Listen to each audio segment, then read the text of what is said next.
Hey guys, welcome to Pawan blogs. मैं पवन कुमार, मैं हूं आगरा में और मेरे बैक साइड में है ताजमहल। तो चलिए देखते हैं ताजमहल। मोहब्बत की निशानी ताजमहल। स्थापत्य कला की यह इमारत अपने अंदर कई रहस्य छुपाए हुए है। इन रहस्यों को ताजमहल का दीदार करने के बाद ही जाना जा सकता है। अगर आप इसे देखने की मंशा रखते हैं तो वीडियो पर अंत तक बने रहिए, क्योंकि आज हम आपको ताजमहल से जुड़ी कई बातें बताने वाले हैं जो यकीनन ताजमहल देखते समय आपका मजा कई गुना बढ़ा देंगी। दरअसल ताजमहल का निर्माण मुगल एम्परर शाहजहां ने अपनी पत्नी मुमताज बेगम की याद में 1653 ईस्वी में करवाया था। ताजमहल को तैयार होने में पूरे 22 वर्ष लगे थे। यूं 20,000 से अधिक मजदूर और 1,000 से अधिक हाथियां दिन रात कार्य की थी। ताजमहल के निर्माण की कुल लागत उस समय के लगभग 3 करोड़ 20 लाख रुपए बताई जाती है, जो कि आज के समय में अरबों रुपए हैं। ताजमहल निर्माण की एक खास विशेषता यह भी है कि यह अपने 3 रूप बदलता है। जी हाँ दोस्तों, ताजमहल में कुछ कमाल के पत्थर लगे हुए हैं और कुछ कमाल के पत्थरों का उपयोग किया गया है, जिसकी वजह से ताजमहल सुबह गुलाबी, दिन में सफ़ेद और रात में सुनहरा नजर आता है। इतना ही नहीं, ताजमहल के ठीक सामने फव्वारे लगे हुए हैं। फव्वारे मार्बल से बने एक वाटर टैंक में लगे हैं। ताजमहल में लगे इन फव्वारों के नीचे केवल एक ही टैंक लगा हुआ है, इसलिए ये सभी फव्वारे एक साथ पानी छोड़ते हैं।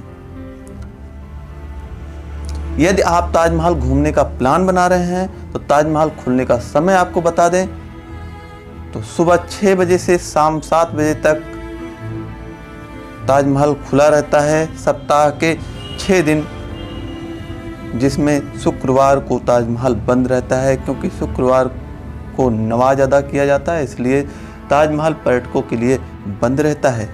और साथ ही साथ ये भी बता दें, पूर्णिमा के दिन ताजमहल पर्यटकों के लिए रात को भी खुलता है। रात को 8:30 बजे से 12:30 बजे तक ताजमहल खुला रहता है, जिसके लिए आपको एक दिन पहले टिकट बुक करना पड़ता है और यह टिकट सिर्फ आधे घंटे के लिए ही वैध होता है। ताजमहल का निर्माण क्यों हुआ, इस पर भी थोड़ी सी चर्चा कर लेते हैं। तो शाहजहां एम्परर जो थे हमारे, उनकी सबसे प्रिय बेगम मुमताज महल थी और मुमताज और शाहजहां की 14वीं संतान गौहरा को जन्म देने के दौरान प्रसव पीड़ा से मुमताज बेगम की मृत्यु हो गई थी। बता दें कि मुमताज की मृत्यु मध्य प्रदेश के बुरहान जिले में। इसके बाद उन्हें ताजमहल के इसी बाग में दफनाया गया।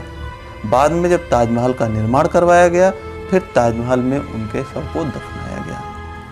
और हम हैं ताजमहल के पश्चिमी छोर पे, और यहाँ से हम जो है जा रहे हैं ताजमहल के पश्चिमी छोर से ताजमहल का व्यू देखने के लिए।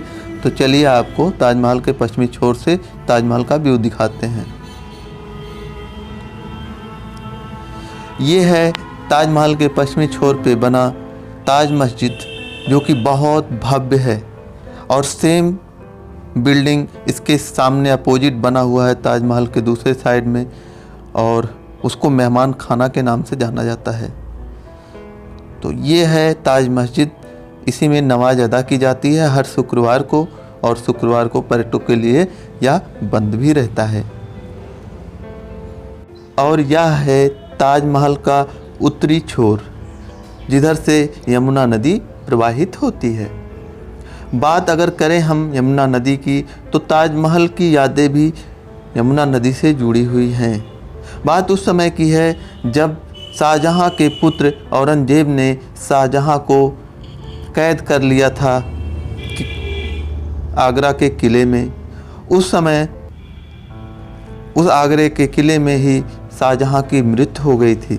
उसके बाद शाहजहां की पुत्री ने इसी यमुना नदी के रास्ते शाहजहां के शव को चोरी छुपे किसी तरह से लेकर ताजमहल पहुंची थी। उसके बाद ताजमहल में ही मुमताज बेगम के बगल में शाहजहां को दफनाया गया था।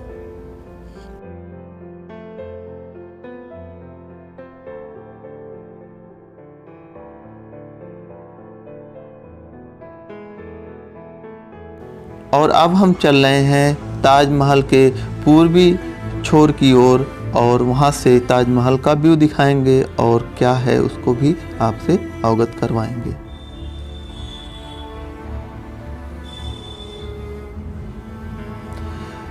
ये जो सामने बिल्डिंग दिख रही है, यह बिल्डिंग मेहमान खाना के नाम से जानी जाती है। इसमें मेहमानों को रखा जाता था, मेहमानों का स्वागत किया जाता था और यहाँ से ताजमहल का व्यू भी सेम सिमेट्रिकल दिखता है और यहाँ पे लोग देखिए सेल्फी लेते लोग नज़र आ रहे हैं। बात करें अगर इस मेहमान खाने की बनावट की, तो हर ताजमहल के हर छोर की बनावट एक जैसी है, चाहे वो पूरब हो, चाहे पश्चिम हो, चाहे दक्षिण हो, क्योंकि उत्तर में यमुना नदी बहती है। और इस गुम्बद की बात करें अगर हम, तो यह गुम्बद बहुत ही बेहतरीन बना हुआ है, इसकी बनावट। और बताते चलें आपको कि ताजमहल बनाने में 22 वर्ष लगे थे, जिसमें से 15 वर्ष सिर्फ गुम्बदों को बनाने में निकल गए थे। और अब हम चल रहे हैं ताजमहल के पूर्वी छोर से निकलते हुए ताजमहल के बाहर के रास्ते की तरफ। तो चलिए आगे का व्यू आपको दिखाते हैं।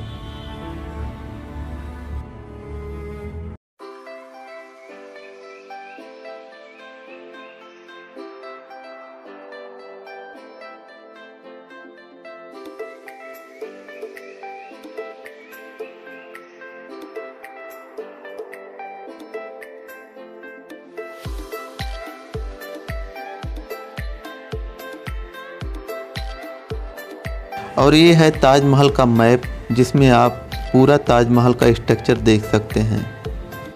फिलहाल हम लोग जो है ताजमहल से जो है निकल के बग्घी पे बैठकर जा रहे हैं। फर्स्ट टाइम मेरा बग्घी में यात्रा है, बहुत अच्छा लग रहा है हमको। बग्घी का मज़ा लेते हुए हम लोग एंजॉय करते हुए जा रहे हैं। हम लोग जा रहे हैं आगरा फोर्ट।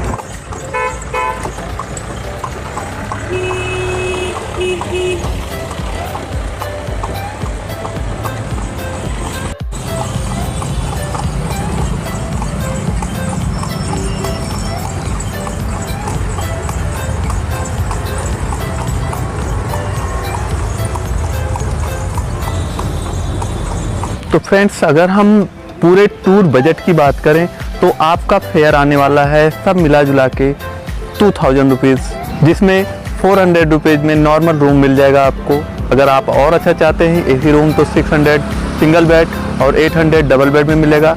वैसे सिंगल बेड भी अच्छा होता है। और उसके साथ साथ आपका 250 रुपये ताजमहल का टिकट। उसके साथ यहाँ पे आप ऑटो फेयर कर सकते हैं, बाइक से भी आप जो है कैब बुक कर सकते हैं और आराम से घूम सकते हैं। और उसके साथ साथ यहाँ पे भोजन वगैरह आराम से 50 रुपये 100 रुपये थाली में अच्छे भोजन मिल जाते हैं, जितना कि हम लोगों के लिए पर्याप्त हैं। तो ये है यहाँ का टोटल टूर बजट। बता दें सब मिला जुला के अप्रॉक्सीमेटली हमारा 2000 पड़ेगा, जो कि बहुत ही अच्छा है पर हेड के हिसाब से। तो ये रहा हमारा आज का ब्लॉग। तो कैसा लगा वीडियो ज़रूर बताइएगा, और चैनल को सब्सक्राइब नहीं किए हैं तो सब्सक्राइब ज़रूर कर लीजिएगा और बेल आइकन को दबा दीजिएगा, जिससे कि हमारे नए अपडेट्स आपको मिलते रहें। तो आज के ब्लॉग में बस इतना ही। मिलते हैं एक नए ब्लॉग के साथ, तब तक के लिए बाय बाय।